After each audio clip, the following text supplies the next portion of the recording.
सभी आईआईटी ने जब अपने नोटिफिकेशन निकाल दिए कि कब आप उनका काउंसलिंग होगा, कब उनके डेट्स आएंगे, तो एक आईआईटी का इंतजार था, वह था आपका आईआईटी बिबिसार यानी आईआईटी भुवनेश्वर कि आईआईटी भुवनेश्वर कब अपना नोटिफिकेशन निकालेगा कि कब से उनकी काउंसलिंग शुरू हो रही है, रजिस्ट्रेशन कब से शुरू हो रहा है। तो फाइनली जिसका इंतजार था वह आपकी घड़ी आ चुकी है। आईआईटी बिबिसार ने जो है अपने नोटिफिकेशन निकाल दिए हैं कि क्या एलिजिबिलिटी क्राइटेरिया रहेगी, क्या आपका शेड्यूल रहने वाला है, कितनी मेरिट तक आप जो है यहाँ पे अप्लाई कर सकते हैं। ये सारी इंफॉर्मेशन आज आपको इस वीडियो में मिलने वाली है। उससे पहले आप लोग को बता रहना चाहते हैं कि जो भी स्टूडेंट प्रिस्टान क्लासेस के व्हाट्सएप चैनल से अभी तक नहीं जुड़े हैं तो आप लोग प्रिस्टान क्लासेस के व्हाट्सएप चैनल से जरूर जुड़ जाइए। उसका लिंक आपको डिस्क्रिप्शन बॉक्स में मिल जाएगा, ताकि आप लोग इस चैनल से जुड़ करके आपकी जितनी भी यूनिवर्सिटी जिनके भी आपके गूगल फॉर्म के लिंक आ रहे हैं, जो नोटिफिकेशन आ रहे हैं, वो सब आपको इस चैनल पे मिल जाएगा। तो आज ही व्हाट्सएप चैनल को ज्वाइन करिए प्रिस्टान क्लासेस के। तो सबसे पहले यहाँ पे आपको बताना चाहते हैं कि प्रिस्टान क्लासेस 2027 के लिए बैच लॉन्च कर चुका है। जो भी स्टूडेंट 2027 के लिए प्रिपरेशन कर रहे हैं आज ही डाउनलोड करिए प्रिस्टान क्लासेस ऐप को, या फिर दिए गए नंबर पर कॉल करके जानकारी ले सकते हैं। अब बात करते हैं आपके आईआईटी बिबिसार के लिए जो इंपॉर्टेंट डेट्स हैं, कब आपका रजिस्ट्रेशन शुरू हो रहा है, ये सब चीजें हम लोग यहाँ पर डिस्कस करेंगे। तो सबसे पहले यहाँ पर ध्यान रखिएगा कि आप लोग का जो ऑनलाइन ओपनिंग होगा वह आज यानी 18 जून से आप लोग अपने फॉर्म को भरना शुरू कर सकते हैं, और इसकी लास्ट डेट जो है वह 25 जून आपकी रखी गई है। मतलब आप ये समझिए कि एक हफ्ते का आपके पास टाइम दिया गया है कि आपको एक हफ्ते में ही अपना प्रोसेस जो है वह रजिस्ट्रेशन का वह कंप्लीट करना है। इसके बाद आप यहां पर देखिएगा कि जो पहला आपका फर्स्ट राउंड के लिए जो कैंडिडेट सेलेक्ट किए जाएंगे, जिनका मतलब कह सकते हैं इंटीमेशन सेलेक्टेड कैंडिडेट का निकाला जाएगा, वह 29 जून को आपका आएगा। ठीक है, और जिनका भी लिस्ट में नाम रहेगा उनको फी पेमेंट करने के लिए लास्ट डेट जो आपकी बोली गई है फर्स्ट राउंड की जो फी पेमेंट है, ऑनलाइन फी पेमेंट का, वह आपका 1 जुलाई रखा गया है। 1 जुलाई तक जो भी स्टूडेंट से मतलब एडमिशन ले लेंगे, उसके बाद जितनी सीटें नहीं खाली रहेंगी उसके लिए सेकेंड मेरिट लिस्ट आपकी जारी की जाएगी। और सेकेंड मेरिट लिस्ट के लिए जो आपकी फीस की डेट रखी गई है, last date for online fee payment, वह 4 जुलाई रखी गई है। इसके बाद आप यहां पर देखेंगे तो आपका है तीसरा राउंड निकाला जाएगा। तीसरे राउंड जो है आपका 6 जुलाई को आएगा।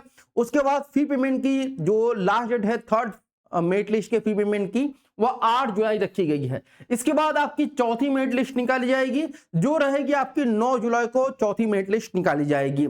इसके बाद यहां पर ध्यान रखिए, इसके लिए फी पेमेंट आपको 11 जुलाई को करना है, और इसके बाद आपका स्पॉट राउंड का काउंसलिंग शुरू होगा, जो भी आपकी सीटें बची रहेंगी। तो ये पूरा शेड्यूल रहा है आपके आईआईटी बिबिसार का।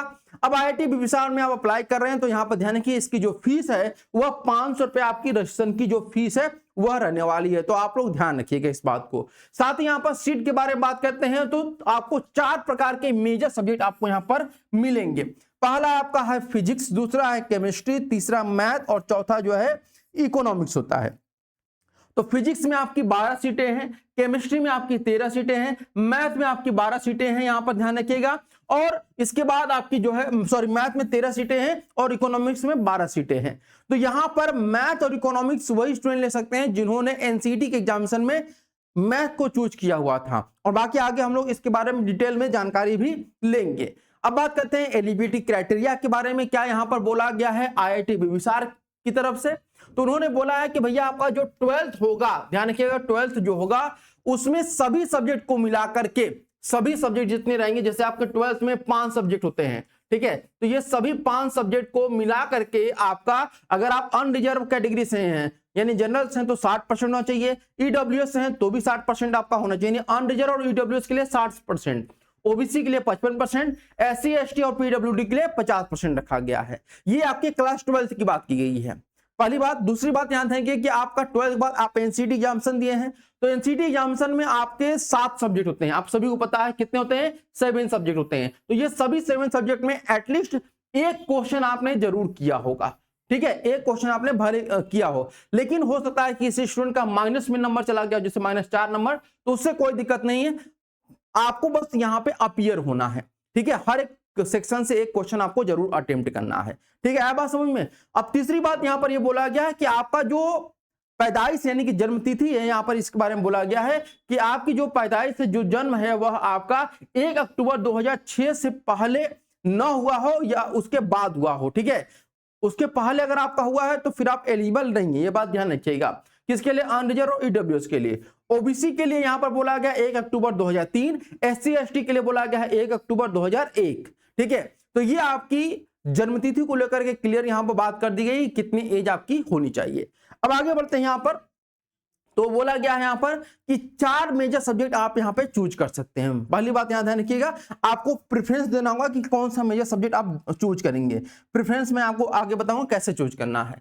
तो अगर आप फिजिक्स को एज ए मेजर सब्जेक्ट लेना चाहते हैं तो आपके एनसीटी 2026 के एग्जामिनेशन में आपने फिजिक्स को क्या कहते हैं डोमेन सब्जेक्ट के रूप में जरूर लिया होना चाहिए, ये कंपल्सरी बोला गया है।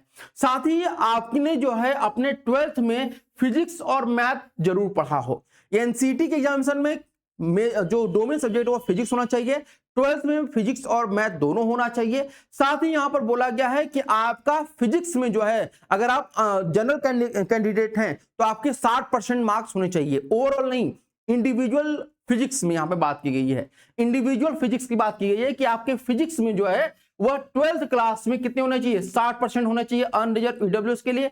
ओबीसी है तो 55%, एससी एसटी पीडब्ल्यू है तो 50% होना चाहिए। अभी रही मेजर की बात, अगर आप माइनर लेते हैं फिजिक्स को तो यहां पर 12th में आपके जो है फिजिक्स और आपका जो मैथ है वह आपका जरूर होना चाहिए। 12th में फिजिक्स और मैथ आपका कंपल्सरी है कि पढ़ा होना चाहिए। ऐसा नहीं कि और फिजिक्स पढ़े हैं मैथ नहीं पढ़े हैं, दोनों होना कंपल्सरी है।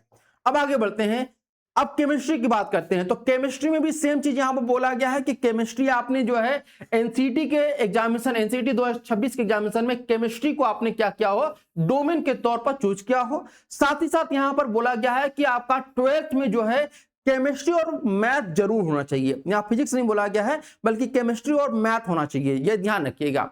और 12th में जो है आपके केमिस्ट्री में 60% मार्क्स होने चाहिए, यानी कि 100 में से 60 नंबर आपके होने चाहिए जनरल ईडब्ल्यूएस के लिए। ओबीसी के लिए 55 नंबर होना चाहिए, एससी एसटी और पीडब्ल्यूडी के लिए जो है आपका 50 नंबर होना चाहिए। तो ये आपके क्राइटेरिया रखा गया है केमिस्ट्री के लिए।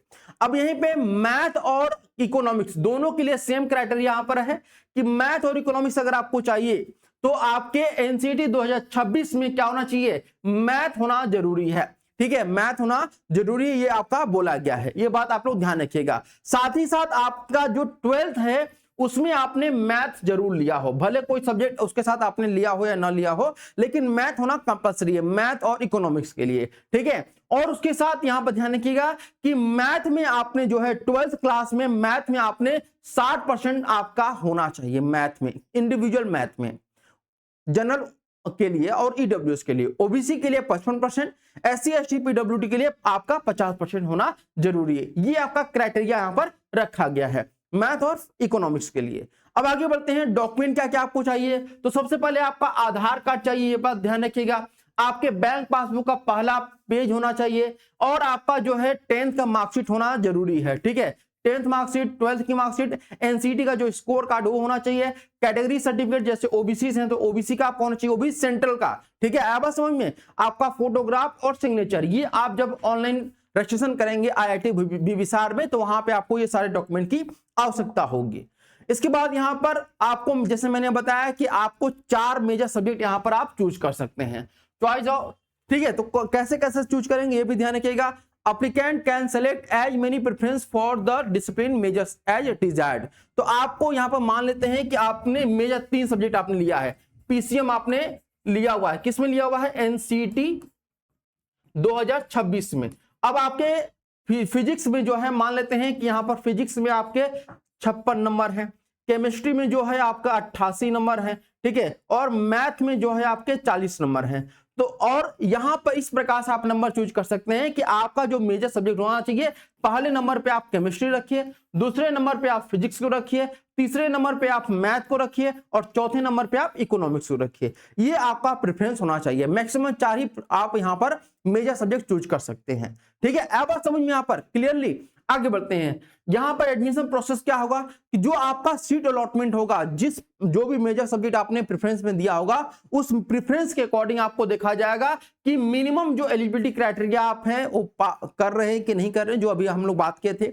कि 12th में क्या होना चाहिए, एनसीटी में क्या होना चाहिए। उसके बाद आपका देखा जाएगा भैया यहाँ पर seat allocation will be done based on the student preference after verifying the minimum eligibility criteria in case multiple student have opted for the same major in the order preference and have equal NCT score. तो यहां पर बोला गया है कि मान लेते हैं 10 स्टूडेंट जो हैं, सीट 2 है और 10 स्टूडेंट ने फिजिक्स ले लिया और उसमें क्या हुआ कि जो मेजर सब्जेक्ट के नंबर है वो सेम रहे और जो आपके टोटल ओवरऑल नंबर है वो भी सेम रहे, तो यहां पर देखा जाएगा कि आपके टीचिंग एप्टीट्यूड में कितने नंबर है और जिसके टीचिंग एप्टीट्यूड नंबर ज्यादा रहेंगे उसको वो मेजर सब्जेक्ट अलॉट कर दिया जाएगा। ये बात यहां पर ध्यान रखिएगा, ठीक है, आया बात समझ में। उसके बाद यहां पे जब आपको कोई मेजर सब्जेक्ट अलॉट कर दिया जाएगा तो मेजर सब्जेक्ट अलॉट होने के बाद आपको 3 ऑप्शन आएंगे। पहला ऑप्शन रहेगा एक्सेप्ट और फ्रीज का, दूसरा रहेगा एक्सेप्ट विद अपग्रेड का, तीसरा रहेगा रिजेक्ट एंड क्विट का रहेगा। तो एक्सेप्ट एंड फ्रीज क्या होता है कि मान लीजिए आपको फिजिक्स ऑफर हुआ, ठीक है, मान लेते हैं आपको फिजिक्स ऑफर हुआ और आपको फिजिक्स चाहिए भी था, तो आप क्या कर दीजिएगा, आपको फिजिक्स चाहिए तो आप फिजिक्स को एक्सेप्ट एंड फ्रीज कर दीजिए और वहां से अपना जो फीस पेमेंट है वो फी पेमेंट कर दीजिए, ठीक है। आप बात समझ में, सीट जो आपका सीट लॉक करने की जो फीस होती है 10,000 या 5,000 वो आपको फी पे करना होगा। अब मान लेते हैं यहां पर आपको चाहिए फिजिक्स लेकिन आपको मिल गया केमिस्ट्री, ठीक है, क्या मिल गया, केमिस्ट्री, और आपको लग रहा है कि अगर हम इसको क्या कर सकते हैं कि अगले सेकेंड राउंड में जब सेकेंड राउंड होगा तो उम्मीद है कि उसमें मुझे फिजिक्स मिल जाए, तो उस कंडीशन में आप क्या करिएगा कि एक्सेप्ट और फ्रीज मत करिएगा बल्कि एक्सेप्ट विद अपग्रेड कर दीजिएगा। तो जैसे आप अपग्रेड पर क्लिक करेंगे, एक्सेप्ट एंड अपग्रेड पे, एक्सेप्ट विद अपग्रेड पे, तो सेकंड जब राउंड होगा, जब सेकंड मेरिट लिस्ट निकाली जाएगी तो उसमें अगर आपको सीटें उसके नंबर के अकॉर्डिंग आपका सीटें रहेगा, आपको मिलना चाहेगा, तो उसमें आपको केमिस्ट्री से अपग्रेड होकर के फिजिक्स मिल जाएगा। है बात समझ में, तो ये आपको करना होगा। जैसे आप ये सब चीजें कर लेंगे तो आपको अपना सीट बुकिंग फी करना होगा। जैसे अगर आप जनरल ओबीसी से हैं, आप बिलोंग करते हैं जनरल ओबीसी ईडब्ल्यूएस से, तो सीट बुकिंग फी जो 20,000 रुपए है ये आपको एडवांस फीस यहाँ पर है। ये सीट बुकिंग जो फीस होती है वो एडवांस होती है, जो आपकी मेन फीस होती है जब आप जमा करेंगे तो उसमें से ये माइनस हो जाएगा, ये बात ध्यान रखिएगा। और SC ST के लिए 10,000 रुपए आपकी फीस रहती है।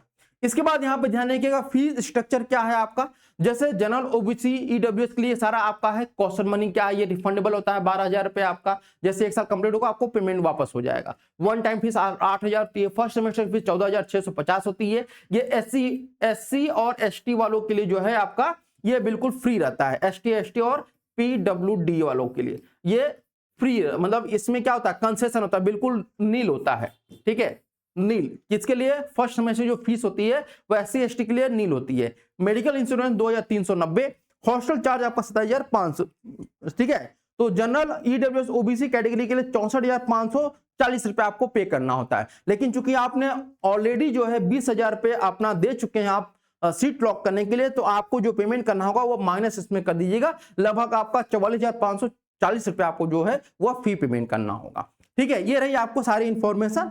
अब बात करते हैं कि कितने नंबर आपके होने चाहिए ताकि आप इसमें अप्लाई कर सके।